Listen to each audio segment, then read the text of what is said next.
পৃথিবী বড় স্বার্থপর, দুনিয়া বড় স্বার্থপর। দুনিয়া কাউরে জায়গা দেয় না, দুনিয়া কাউরে জায়গা দেয় না। এত মজবুত পাইলিং করে যেই বিল্ডিং বানাইলাম, দুনিয়া তারে থাকতে দেয় না।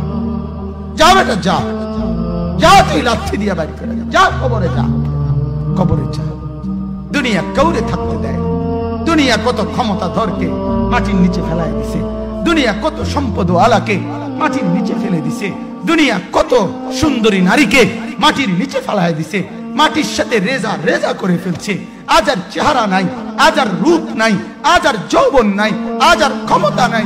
এমন বাদশা ছিল পৃথিবীতে যার হাতের আঙ্গুলের ইশারায় মানুষের গর্দান উড়াইয়ে দিত, যার হাতের ইশারায় উঠতো মানুষ, বসতো মানুষ। আজ বাদশারা নাই, আজ সম্পদওয়ালারা নাই, আজ মালওয়ালারা নাই। দুনিয়া কাউরে থাকতে দেয় না, কাউরে না দোস্ত, কাউরে দেয় না। দুনিয়া দাদারে আমার থাকতে দেয় নাই। আমার দাদারে আমি দেখছি, আজ আমার দাদা নাই। আমার নানারে আমি দেখছি, আমার নানা নাই। আমার দাদিরে আমি দেখছি, আমার দাদি নাই। আমার নানিরে আমি দেখছি, আমার নানি নাই। আমার বাবারে আমি দেখছি, 14 লক্ষ টাকা বাবার পেনশনের আমি সব ডাক্তারের পিছনে খরচ করে ফেলছি, বাড়ির ফসলের জমি বিক্রি করে ফেলছি। আমার বাপ যেন না মরে বারবার বারে হসপিটালে নিছি, কিন্তু দুনিয়া আমার বাপকে থাকতে দেয় নাই।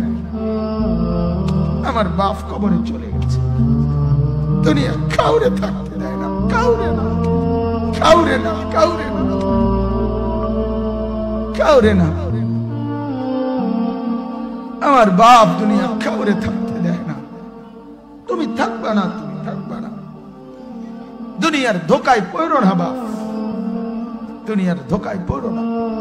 মাকে বুঝান, আজ মারা বেসামাল হয়ে গেছে, আজ বোনেরা বেসামাল হয়ে গেছে, বেপরদার উৎসব তুলে দিছে। এটা যেন আল্লাহর সাথে যুদ্ধ করছে। আল্লাহ করোনা না, তুমি আরো কিছু দাও, আমরা বেপরদিকে ছাড়বো না। যুবক ছেলেগুলো যেন বলতেছে, আল্লাহ তুমি করোনা দেওয়ার চাই দাও, অশ্লীল ছবি দেখা, ফেসবুকে নর্তকী দেখা আমরা ছাড়বো না। দেখি তুমি কি করতে পারো, তুমি যা করার করো।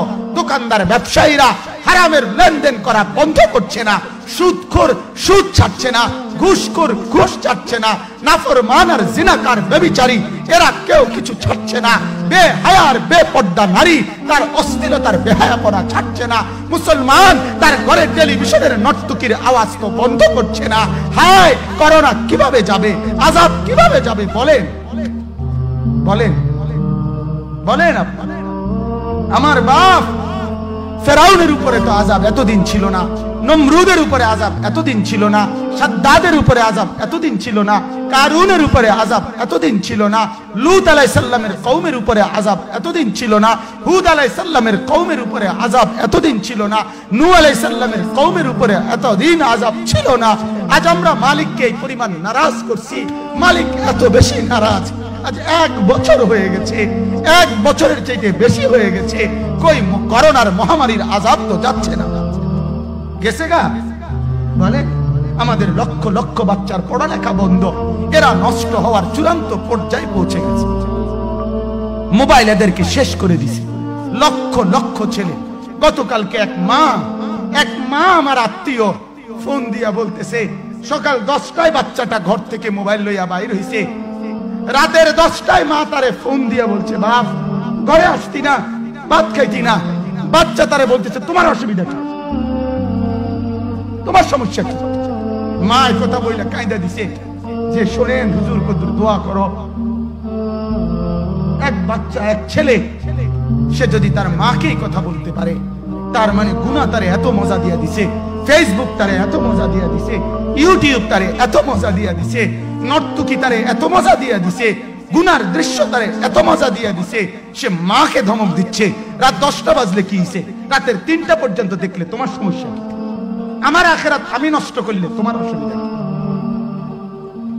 আমার জাহান্নাম আমি ঠিক করে নিলে তোমার সমস্যা কি? আল্লাহ আমাদেরকে মাফ করে দেন, আল্লাহ আমার জাতিকে মাফ করে দেন।